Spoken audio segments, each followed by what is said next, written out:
వచ్చింది ఈ ఊరికి. ఈ భగవంతుడిని పరిచయం చేసింది ఎవరు అసలు?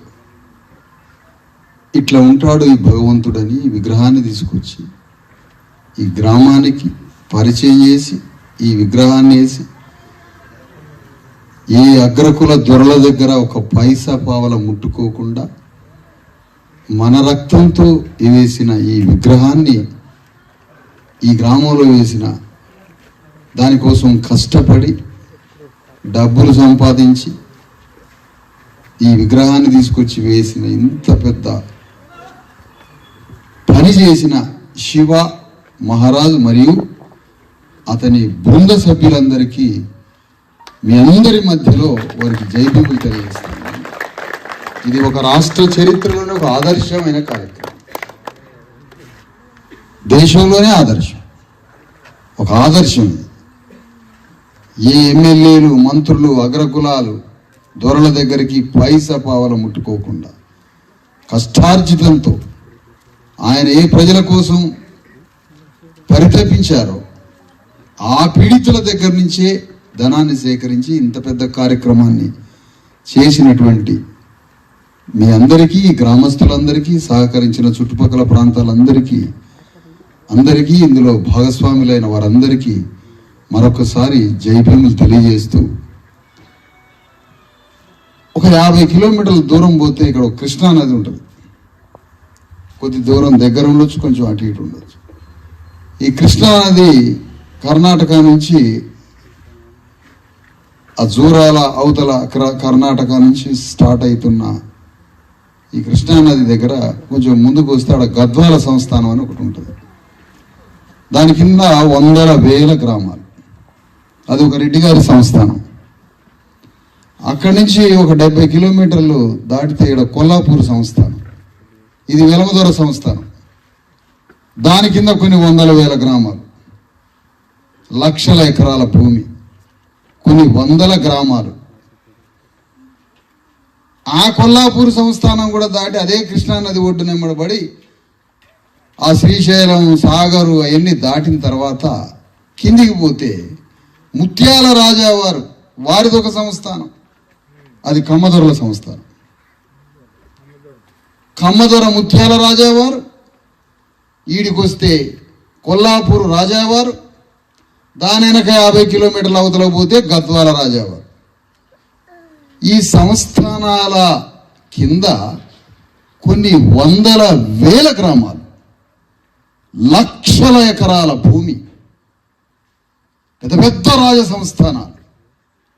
ఆ సంస్థానమే అక్కడ ప్రభుత్వం. అప్పుడు ఆ సంస్థానానికి ఒక రాజు, ఆ రాజుకి ఒక పెద్ద భవనం, ఆ భవనం కింద ఒక పెద్ద పరిపాలన. అక్కడ మానవుడికి స్థానం లేదు, మనిషికి స్థానం లేదు, మాట్లాడేటోడికి అసలే స్థానం లేదు. ఈ మీటింగ్లో పోవాలి పక్కకి. ఆ రాజు కింద అందరం బానిసలమే, అగ్రకులాలు తప్ప బీసీలు, ఎస్సీలు, ఎస్టీలు అందరం బానిసలు. ఆ కొల్లాపూర్ సంస్థానం యొక్క కిందికి ఒక 30 కిలోమీటర్ల కిందికి వస్తే వనపర్తి సంస్థానం, అది వెలమదొరలదే. జటప్రోలు సంస్థానం అంటారు కొల్లాపూర్. సురభి వంశస్థులు వీరిది దేశవ్యాప్తంగా వెలమ రాజ్యాలతో సంబంధాలు ఉన్నాయి. కొల్లాపూర్ సంస్థానం రాజుకి ఎవడికి గాలి మోటార్ లేదట ఆ రోజుల్లో. నిజాంకి గాలి మోటార్ ఉంది, అంటే హెలికాప్టర్. ఆ తర్వాత కొల్లాపూర్ రాజా వారికి హెలికాప్టర్ ఉంది. ఎవ్వడికి భూమి లేదు మనకి. ఆ సంస్థానం ఆ రోజుల్లో కట్టడానికి ఒక వడ్రంగి, ఒక సాగరి, ఒక మాదిగోళ్ళు, మాలోళ్ళు, మొత్తం సమస్త బీసీల రక్త మాంసాలతో ఆ కొల్లాపూర్ సంస్థానం, వనపర్తి సంస్థానం, గద్వాల సంస్థానాలు కట్టినం మనం. దాని కింద ఉన్న వేల ఎకరాల భూమిలో పనిచేసినాం. ఎవరికి అంగుళం భూమి లేదు. గొర్రెలు కాసే గొర్రెలకు తప్ప, అది కూడా గొర్రెల కోసం, ఎవరికి ఇక్కడ భూమి ఉండడానికి వీల్లేదు. అలాంటి సంస్థానాలు వందల సంవత్సరాలు పరిపాలించిన ఈ దేశాన్ని మనిషికి చోటు లేదు అక్కడ. మన పనేంటి? రక్త మాంసాలు చెందించి ఆ సంస్థానాల కింద ఉన్న భూముల్లో మనం పనిచేయడం. వెన్నెల రోజు కూడా దున్నిచ్చేది మన తాతలతో. పగలు దున్నడమే, రాత్రి దున్నడమే. దున్ని దున్ని దున్ని అట్లే పడుకునేది. గంజి నీళ్లు కూడా పోయకపోయేది. దాంట్లో ఒక మెతుకేస్తే అది అమృతం మన తాతలకి. గంజిలో ఉప్పేస్తే అది అమృతం. చొక్కా లేదు ఏ తాతకి మన తాతకి. నడీపిన కాలుతోటి దొరలు వెన్నుపూస మీద తన్నేది మన తాతని. లంజ కొడక అనే పేరుతో కట్టేసి సంస్థానాలలో కొట్టారు మన బానిసలైన మన తాతని. చండ్రకోలతో తోలు ఊడేటట్టుగా కొట్టారు మన తాతని. ఎవరు? గద్వాల సంస్థానం రెడ్లు, వనపర్తి సంస్థానం వెలమదొరలు, కొల్లాపూర్ సంస్థానం వెలమదొరలు, ముత్యాల రాజావారు కమ్మదొరలు. ఈ కృష్ణా పరివాహక ప్రాంతంలో ఉన్న దొరలు వీరు. హైదరాబాదు సంస్థాన నిజాం కింద దేశవ్యాప్తంగా ఉన్న 540 సంస్థానాలలో ఇవి ఒక సంస్థానాలు. దీనికి 100 కిలోమీటర్లకు పోతే మునుగోడు సంస్థానం.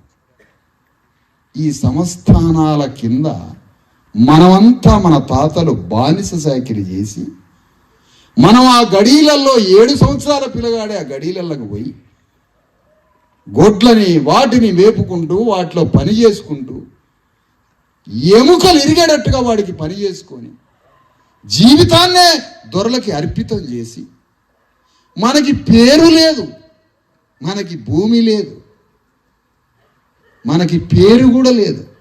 నట్టోడు, ఎర్రోడు, కర్రోడు ఇలాంటి పేర్లు, మొండోడు. ఆనాటి కాలంలో రిజిస్టర్లు చూస్తే మన పేర్లు అట్లా పిలిచేది. అలాంటి సంస్థానాలు, మనిషికి స్థానం లేని సంస్థానాలు. రాజే సర్వాధికారట, మానవుడికి స్థానం లేదట సంస్థానం. రాజు సర్వాధికారి, మానవుడికి స్థానం లేని ఇలాంటి సంస్థానాల కింద 75 ఏళ్ల క్రితం ఈ సంస్థానాల అడుగున భారత రాజ్యాంగం అనే అణుబాంబు పెట్టి పేల్చితే ఈ సంస్థానాలు నేలమట్టమని ఆ సంస్థానాలు కూల్చిన వాడే డాక్టర్ అంబేద్కర్. కూల్చిండు సంస్థానాన్ని. కూల్చి ఏమన్నాడు? రాజుకి స్థానం లేదు, మానవుడే సర్వాధికారి అని చెప్పాడు రాజు అంబేద్కర్. రాజుకి స్థానం లేదని మనిషి కేంద్రంగా రాజ్యాంగం రాశాడు. మనిషి కేంద్రంగా రాజ్యాంగం రాసిండు. మానవుడే సర్వాధికారి, ప్రభువులకి స్థానం లేదు. సంస్థానాలను కూల్చిండు. వాటి కింద ఉన్న లక్షల ఎకరాల మీద రాజుల నియంత్రణ నుంచి సంస్థానాలను కూల్చేసి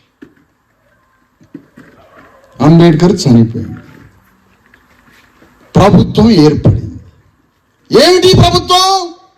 ఒక కలెక్టర్ వస్తాడు. ఏం చెప్తున్నాడు రాజ్యాంగం ద్వారా?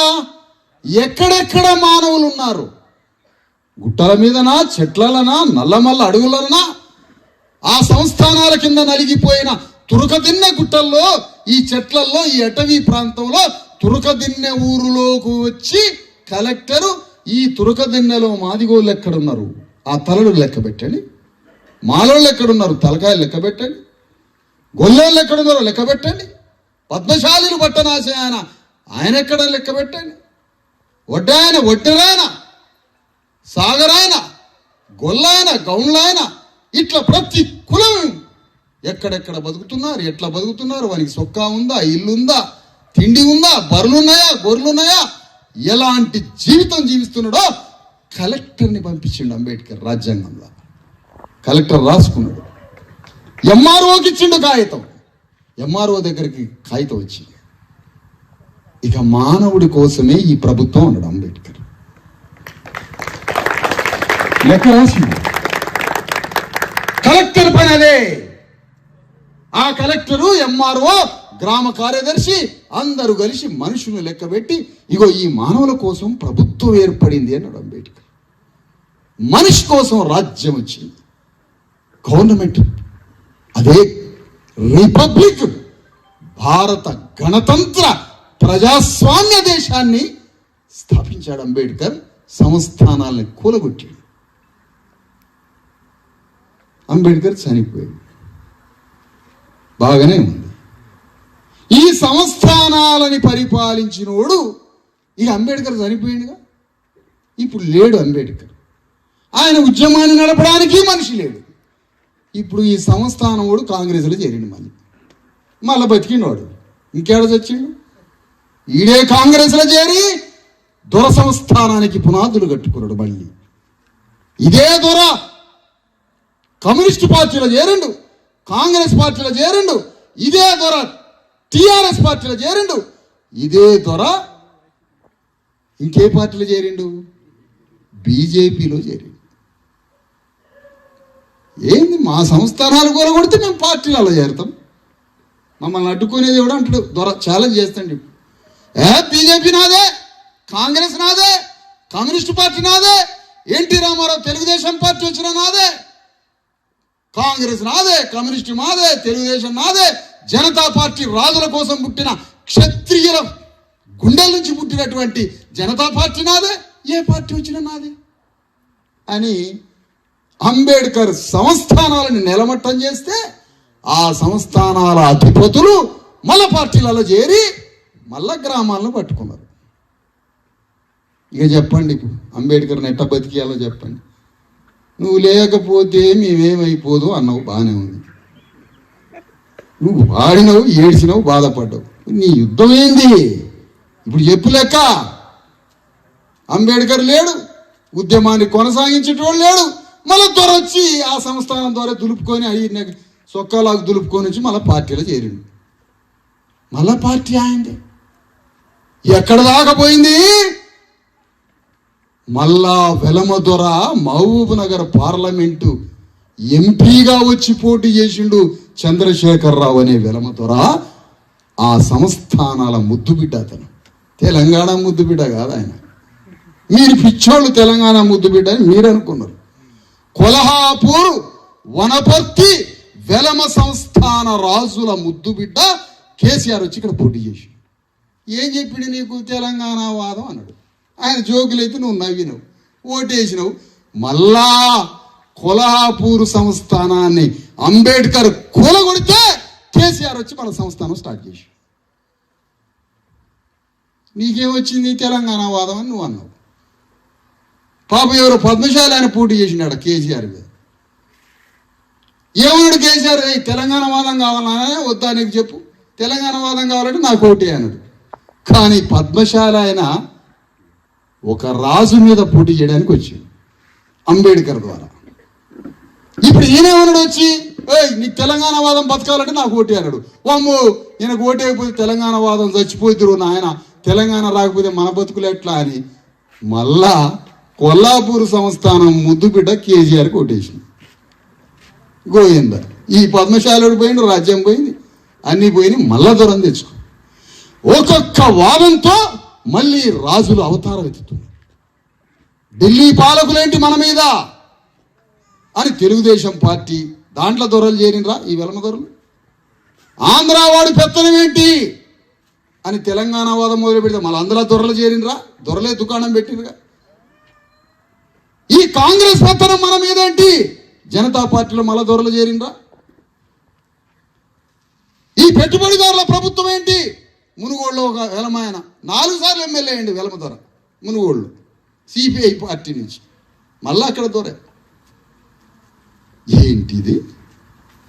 సంస్థానాలని అంబేద్కర్ నిలమట్టం చేసి గణతంత్ర ప్రజాస్వామ్యాన్ని స్థాపించి మానవుడే కేంద్రంగా ప్రభుత్వాన్ని స్థాపించి ఇండియన్ గవర్నమెంట్ ఇది రిపబ్లిక్ స్టేట్ అని చెప్పి ప్రభుత్వ యంత్రాంగాన్ని తయారు చేసి గవర్నమెంట్ సిస్టమ్ వ్యవస్థని తయారు చేశాడు అంబేద్కర్.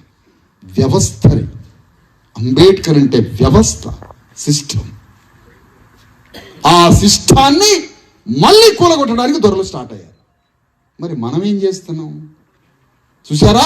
అంబేద్కర్ మా సంస్థలనే కూలగొడతాడా, మళ్ళీ మేము పార్టీలలో చేరతాం, మళ్ళీ మా సంస్థానాన్ని, మా భూముల్ని, మా రాజ్యాన్ని, మా పెత్తనాన్ని మళ్ళీ అదే చొక్కా లేకుండా మాదిగోళ్ళని నిలబెడతాం, అదే బీసీలని చొక్కాలు లేకుండా నిలబెడతాం, మళ్ళీ అణిచివేసి వాళ్ళ రక్తం తాగుతామని మళ్ళీ దొరలు వచ్చి అన్ని పార్టీలలో చేరి. మరి అప్పుడు మనం ఏం చేయాలా?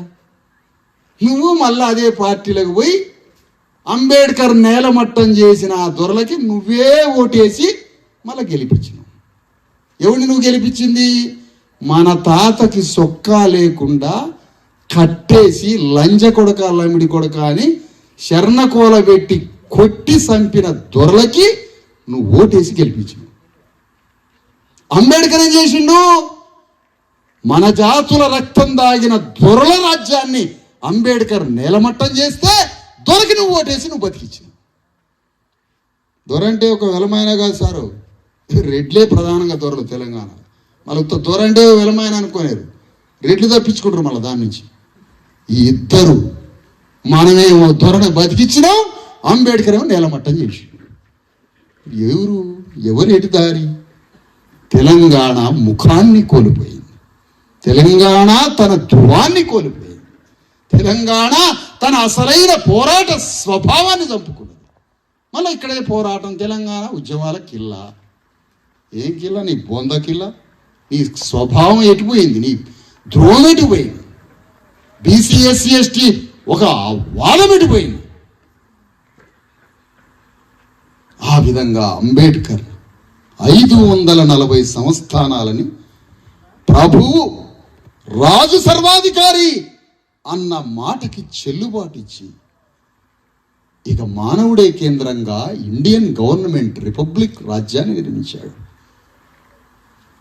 నియమిస్తే అంబేద్కర్ పోయిన తర్వాత ఆయన ఉద్యమానికి కొనసాగింపు లేక, మళ్ళీ దొంగలు రాజ్యంలోకి వస్తారని గ్రహించలేక ఆ రాజ్యంలోకి మళ్ళీ వివిధ పార్టీలోకి మళ్ళా ఈ దొరలైపోయి మళ్ళా వాళ్ళ సంస్థానాల్ని పెద్దయ్యా చేసుకున్నారు.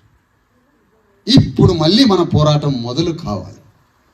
అలాంటి పోరాటం మొదలు పెట్టడానికే అంబేద్కర్ ఘనమైన నివాళి అంబేద్కర్కి ఇవ్వడానికి అంబేద్కర్ గురువులైన సాహు మహారాజ్ జ్యోతిరావు ఫూలే. ఎవరి సాహు మహారాజ్? ఇక్కడ కొల్లాపూర్ సంస్థానం, అంబేద్కర్ని చదివించిన ఆయన కొల్హాపూర్ సంస్థానం. ఆయన సంస్థానం అంబేద్కర్ నేలమట్టం చేసిన సంస్థానం కాదు. కొల్హాపూరు అనే రాజు మానవుడే కేంద్రంగా పరిపాలించాడు. అదిగో అలాంటి అంబేద్కర్ని మళ్ళా మనం బ్రతికించాలి, ఆయన వాదాన్ని కొనసాగించాలి, ఆయన రాజ్యాంగంలో కోరుకున్నటువంటి ఆత్మని బ్రతికించడానికి, ఆయన ఉద్యమాన్ని కొనసాగించడానికి, ఇగో అంబేద్కర్కి నివాళి చెప్పడానికి తెలంగాణ గడ్డ మీద బీసీలు ఎస్సీలు ఎస్టీలు 90% మంది ఉన్నారు.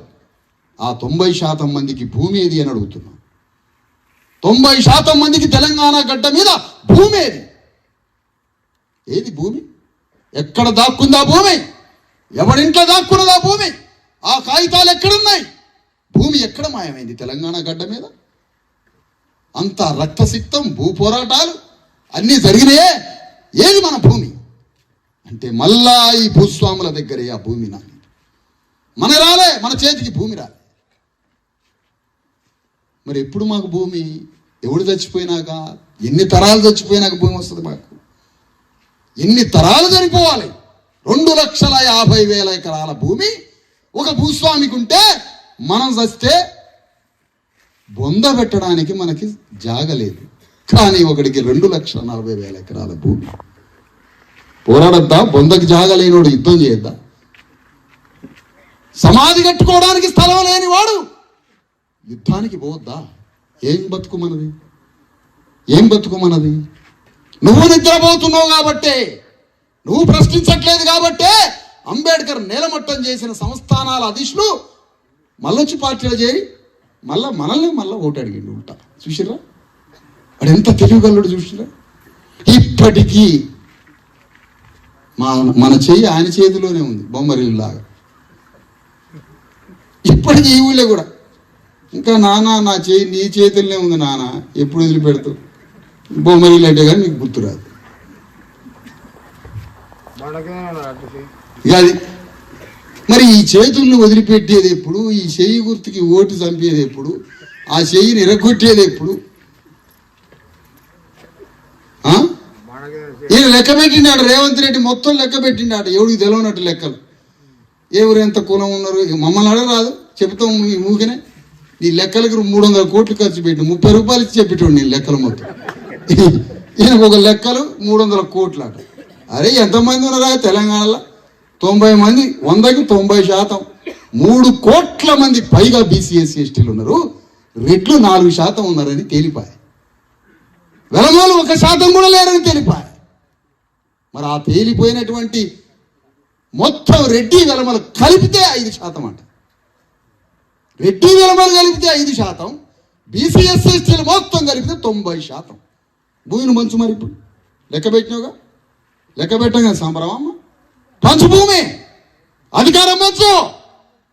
తెలంగాణ గడ్డ మీద మా బిడ్డలకి అమెరికా లాంటి స్కూల్ కట్టి తుర్కదిన్నెల సిగ్గు శరం ఉంటే రాజ్యానికి. అరే మీకు సిగ్గు శరం ఉంటే కట్టిరా తుర్కదిన్నెల. ఈ గ్రామంలో ఒక అమెరికా లాంటి స్కూల్ని కట్టి, అమెరికాలో ఉన్న హాస్పిటల్ కట్టి మమ్మల్ని బతికించు. ఈ పాలకులకు సిగ్గు శరం ఉంటే ఏం పరిపాలన మీరు? దోసుక తినడం పరిపాలన, దోసుక తినడమా? ఒక శరీరంలో ఉన్న రక్త మాంసాలను దోసుకు తినడమా? ఇది ఒక బతుకేనా? ప్రపంచంలో దేశాలు యూరోప్లో అన్ని చోట్ల ప్రభువులు రాజ్యాలు కూలిపోయిన 200 ఏళ్ల క్రితమే. మొత్తం సివిలైజేషన్ వచ్చేది, మార్పు వచ్చింది, మానవుల్లో మార్పు వచ్చి సమాజం మారుతుంటే ఇక్కడ ఇంకా దోపిడియా? దవాఖానా లేదు, స్కూలు లేదు, బిడ్డలకి చేతి నిండా పని లేదు, వ్యవసాయం చేసుకోవడానికి భూమి లేదు. పిచ్చోళ్ళలాగా పిచ్చి బట్టలు వేసుకొని పిచ్చి ముఖాలు వేసుకొని ప్రతి గ్రామంలో బీసీ ఎస్సీ ఎస్టీలో పిచ్చోళ్ళలాగా ఉన్నారు. ఒక్కళ్ళ ముఖం తెలివిగా లేదు, ఒకరికి బట్ట సరిగా లేదు, పోరగాళ్ళకి స్కూల్ లేదు. ఏం గ్రామాలు, ఏం ఊర్లు? ఇది మాట్లాడద్దా? ఆంధ్రోడు శత్రువు, ఆ కృష్ణానది దాటంగా ఆంధ్రోడు శత్రువు అని వానికి ఏది ఇచ్చారు, ఆంధ్రోడు శత్రువు అని ఏది ఇచ్చారు. మరి ఆంధ్రోడు శత్రువే, మరి ఈ ఊళ్ళో ఉన్న దొర సంగతి ఏంది? ఈయన మిత్రుడా? ఆడ శత్రువు, ఈయన మిత్రుడా? ఆయన శత్రువు, బ్రిటిష్ వాడు శత్రువు, ఓకే. నిజాం శత్రువు, ఓకే. ఆంధ్రోడు శత్రువు అన్ని నువ్వే చెప్పినావు. మరి దొర సంగతి ఏంటి? ఈయనెవరు మరి? ఈయన నీ నెత్తిన పాలు పోసిటోడా, నీకు ప్రాణం ఇచ్చిటోడా, నీకు ఏం చేసిండని? మరి అసలు శత్రువు రెడ్డి వెలమ దొరలే ఫస్ట్ విలన్స్ మనకి. మన హీరో అంబేద్కర్.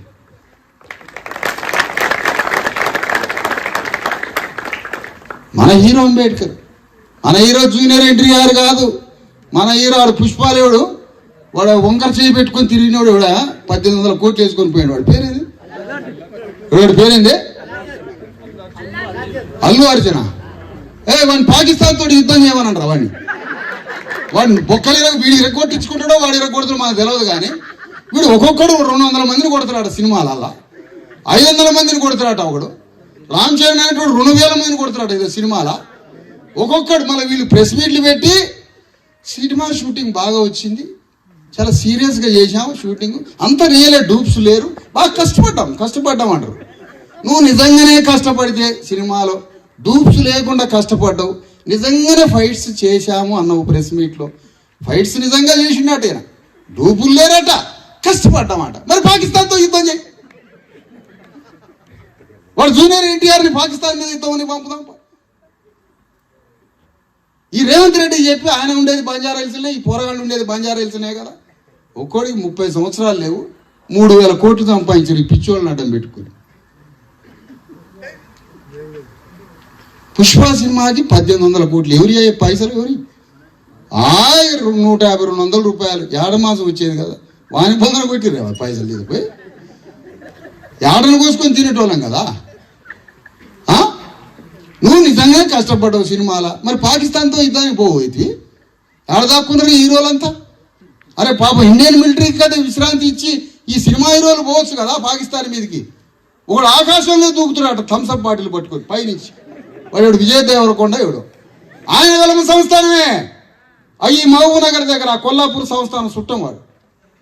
ఆయన ఆకాశం నుంచి దిగుతున్నాడట. ఇంకోటి మహేష్ బాబు ఉన్నాడు, వాడు హెలికాప్టర్ నుంచి దిగుతాడు తాళ్ళు కట్టుకొని. మరి పోరాదు పాకిస్తాన్ మీద కొట్లాడటానికి? మమ్మల్ని పిచ్చోళ్ళని చేస్తారు కదా మీరు. మమ్మల్ని మా దగ్గర మా కూలీలు చేసిన పైసలు మొత్తం మీ బొందకు పెట్టినాక సినిమా హాల్ కాడికి పోయి కడుపులు ఆగలైతే అంటే అన్నం తినకుండా సినిమా చూడటం. ఎంత పిచ్చోళ్ళు మనం. అన్నం తిందామా సినిమాల పైసలు, కడుపు గాల పెట్టుకొని ఉత్త నీళ్ళు 20 రూపాయల బాటిల్ తాగినా కూడా మళ్ళీ 20 రూపాయలు తక్కువ పడుతుంది సినిమాకి. అన్నం తినకుండా సినిమా చూసి ఇంటికి నడిచి రావటం. ఇంట్లో అప్పుడు అర్ధరాత్రి వచ్చి గిన్నెలు ఎత్తుకుంటారు భూమి ఉన్నదా లేదా. ఇది మన బతుకులు. ఈ మనం పైసలు కట్టి మనం సినిమా హీరోలను తయారు చేసి వాళ్ళకి వేల కోట్లు అర్పితం చేసి రాజకీయ నాయకులు వెలమారెడ్డి దొరలకి కూలిపోయిన సంస్థానాలని మళ్ళా బతికిచ్చి అయ్యా నువ్వు కొట్టడం మమ్మల్ని కరెక్టే, మా తాతను కొట్టడం నువ్వు కరెక్టే అని మళ్ళా దొరని మనమే బతికిచ్చింది. అని తప్పే లేదు అసలు. ఇదే ట్యాక్సులు కడుతున్నాం మనమే వేల కోట్లు, సినిమాలు చూస్తున్నది మనమే, ఓట్లేస్తున్నది మనమే, వారి భూమిలో పనిచేసే రక్త మాంసాలు చిందిస్తుంది మనమే. దవాఖాన లేక, చదువు లేక, పని లేక, భూమి లేక సచ్చి సమాధులలో పోయేది మనం. ఇప్పుడు ఎవరిని పట్టుకోవాలి నువ్వు? ఓటనే గండ్రగొడ్డలు ఇచ్చిండు కదా అంబేద్కర్ నీకు, దాన్ని తీసుకొని పగ తెచ్చుకోమన్నాడు కదా. ఇగో మీ తాతల్ని, తండ్రుల్ని, యాన్సిస్టర్స్ ఎనిమి వారసత్వంగా నీ పూర్వీకులు ఒక ఫలానా వాడు నీకు అన్యాయం చేస్తున్నాడు, ఆ సంస్థలను కూలగొట్టి సిస్టమ్ తయారు చేశాను మీకోసం. ఇగో ఓటనే గండ్రగొడ్డలు ఇచ్చిన, ఇగో నిన్ను అన్యాయం చేసినోడు, నీకు భూమి లేకుండా చేసినోడు, ఇగో ఈ సంస్థానాలని, ఈ అగ్రకుల దొరల రాజ్యాన్ని నేలమట్టం చేయమని మనకు గండ్రగొడ్డలు ఇచ్చింది. దాని కోటర్ సీసా కమ్మి పారేది. ఎవడు బాగు చేయాలి మనల్ని? ఇది చెప్పు. ఈ స్టోరీ అంతా ఎవడన్నా పారినోడికి చెప్పండి, బయటోడికి. ఈ అంబేద్కర్ స్టోరీ ఇదంతా చూ అని ఉత్తరాడు మన మీద. అరే యుద్ధం చేసి ఇన్ని ఆయుధాలు తెచ్చి చేతికి ఆయుధం ఇస్తే దాన్ని 100 రూపాయల కోటర్ సీసాకి అమ్ముతావు అంబేద్కర్ ఇచ్చిన.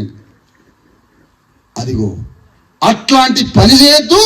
ఆ అంబేద్కర్ కలలు కన్న రాజ్యాన్ని ఇగో తిరిగి ఇదే వనపర్తి, కొల్లాపూర్, గద్వాల్ ఈ ప్రాంతం కింద నలిగిపోయి సంఖ్యలు పడ్డ ఈ ప్రాంతాన్ని విముక్తి చేసి ఇగో ఈ వనపర్తి, కొల్లాపూరు, ఈ పాత మహబూబ్ నగర్ ప్రాంతంలో మన రాజ్యాన్ని నిర్మాణం చేయడానికే అంబేద్కర్ వచ్చింది ఈ ఊరికి. ఆ భగవంతుడు దానికోసం వచ్చాడు. ఆయన చూసి, ఆయన ఆలోచన విని, ఆయన ఆలోచన కర్తవ్యాన్ని మనం మీద వేసుకోవాలి. దాన్ని చారిత్రక కర్తవ్యం అంటే.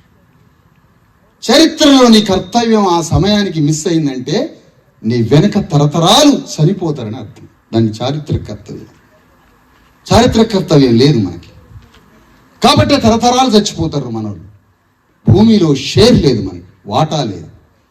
వాటా అన్నాడు 140 కోట్ల మందికి ఈ భూమిని పంచమంటుంది భారత రాజ్యాంగం. సమానంగా పంచమంటుంది ఈ దేశ సంపదని రాజ్యాంగం. కానీ ఈ దొంగలు మలజేరిందిగా, పార్టీలలో మలజేరింది కదా. అందుకనే డాక్టర్ అంబేద్కర్ భారత రాజ్యాంగం చెప్పిన కులగణన సిద్ధాంతం పాపం రాహుల్ గాంధీ 50 ఏళ్ళు ఉంటారట. వాళ్ళ నానమ్మ, వాళ్ళ తాతయ్య, ఎవరు వాళ్ళ గోలంత వాళ్ళ నాన్న రాహుల్ గాంధీ, రాజీవ్ గాంధీ తల్లి, రాజీవ్ గాంధీ తాత 50 ఏళ్ళు కులగణన చేయలేదు సార్. ఎవరిని లెక్క పెట్టలే. పోయింది, కాట్లా కలిసిపోయింది కాంగ్రెస్. మళ్ళీ ఇప్పుడు రాహుల్ గాంధీ బయలుదేరి నేను లెక్క పెడతా అన్నాడు. నేను లెక్క పెడతా అంటే బీజేపీ పొడుచుకొని వచ్చి నేను లెక్క పెడతాను. అరే మీరు ఎందుకు లెక్క పెట్టేది? భూమిని పంచడానికే మిమ్మల్ని లెక్క పెడుతున్నా అని ప్రకటించిందా బీజేపీ? రాహుల్ గాంధీ భూమిని పంచడానికే నేను మిమ్మల్ని లెక్క పెడతా అన్నడా? అనట్లే. దేనికి లెక్క పెడతావు? మాకు లెక్క తెలియదా? మాకు తెలియదా అంటున్నా. నువ్వే చెప్పాలన్నా. ఏ ఊరికి ఆ ఊరు లెక్కలు 5 నిమిషాలు తెప్పిస్తా. ఏ ఊరికి ఆ ఊరు నువ్వు చెప్పేది లెక్కలు. భూమిని పంచుతాను, సంపదని పంచుతాను, రాజ్యాన్ని పంచుతాను, ముఖ్యమంత్రి పీఠం మీద దళితుడిని బీసీలో కూర్చోబెడతాను అని రేవంత్ రెడ్డి దిగిపోయి మనల్ని కూర్చోబెడితే నేను నమ్ముతాను. ఇది లేకుండా నువ్వు 4% ఉన్నావని తేలిపోయా, 1% వెలమోలు లేరని తెలిసిపోయా. మరి నీకెందుకు రాజ్యం? నీకేం పని? మాకు చేత కాదా? ఏడున్నారా మహబూబ్ నగర్ వాళ్ళు డబ్బులు కొట్టి మాది వాళ్ళు ఏడున్నారా అంటారు మీటింగ్లో ఆయన.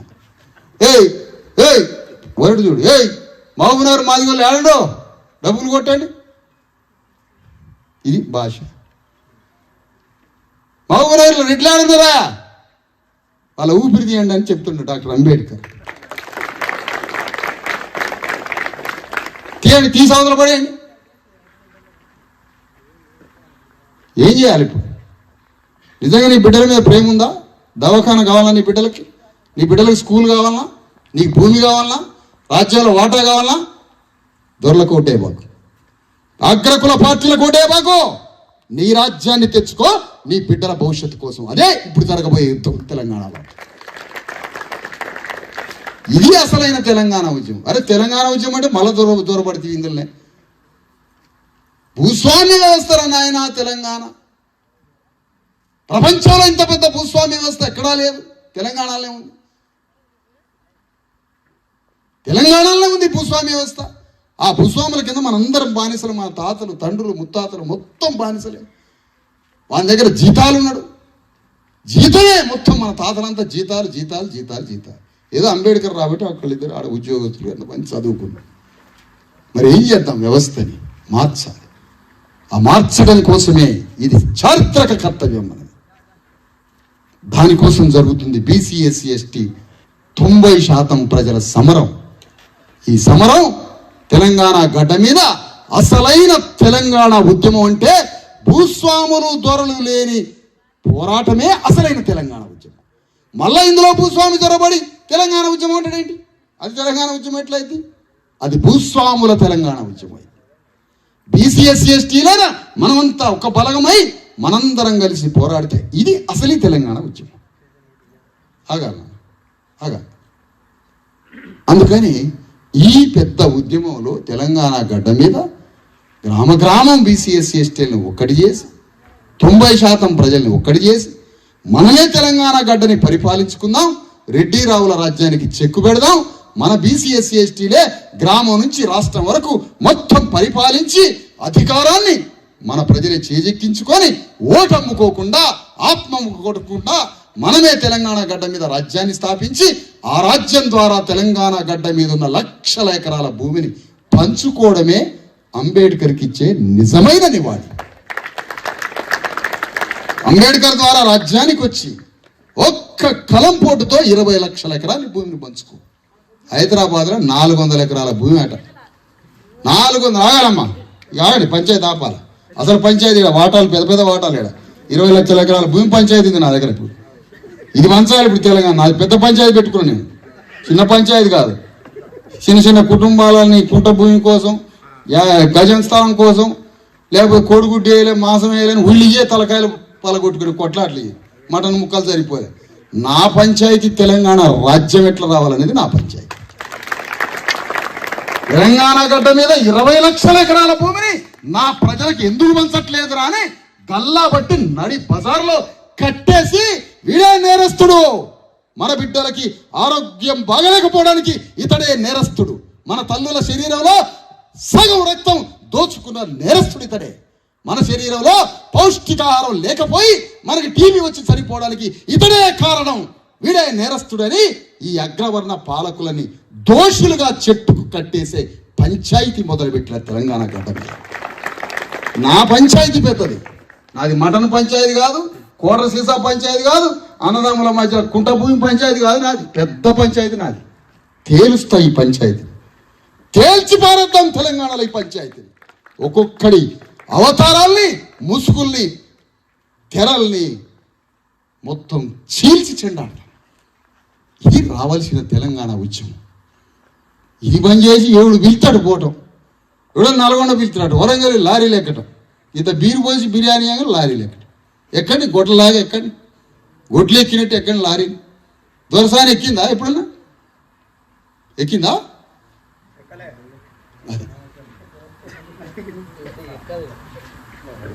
అందుకనే ఇగో ఈ తెలంగాణ మీద ఈ ఉద్యమం చేయడానికి అందరం ఉద్యమంలో భాగస్వాములమై తెలంగాణ రాష్ట్రంలో మన బిడ్డల కోసం రాజ్యాన్ని స్థాపించి ఆయనకి ఘన నివాళి చెబుదాం.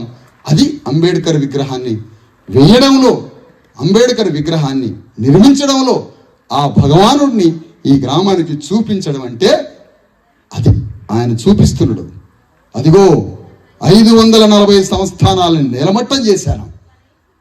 ఆ సంస్థానాల వారు మళ్ళీ తిరిగి ఈ రాజ్యాన్ని నిర్మించే పనిలో మళ్ళీ చొరబడ్డారు. మళ్ళా ఆ రాజ్యాలు నిర్మించిన అగ్రవర్ణ రాజ్య ప్రభుత్వాల్ని మళ్ళీ కూలగొట్టి మన రాజ్యం తెంచుకోవడం, అదే ఆయన చూపించే మార్గం. ఆ మార్గంలో మనందరం ప్రయాణం చేయాలని, అదే అంబేద్కర్కి ఇచ్చే నివాళి అని కోరుకుంటూ అందరి దగ్గర సెలవు.